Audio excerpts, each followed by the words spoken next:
Hi there, I'm Christy with WTI. I love neutral bedding and I just found the most beautiful comforter for my son. This is from Bear Home. This is a down alternative all-season comforter. What I really love is that while it's neutral, it still has a simple yet subtle pattern, and it's two patterns in one. So on one side you've got plaid, on the other side you have stripes. So I can still pair fun little accent pillows with this bedding to make it playful and fun, because this is my son's room, but yet it's still very tasteful, and this comforter will grow with him as his interests change and as he gets older.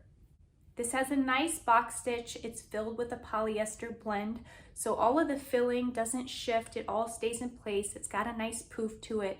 You could even put a duvet cover over this if you would want to. So that's something down the road if my son kind of wants to change the look of his room. But honestly, I like it as is. So unless he gets tired of it, this is how it's gonna be.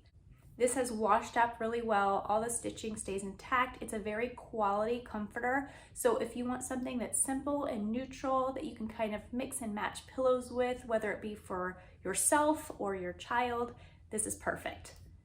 And that's my point of view.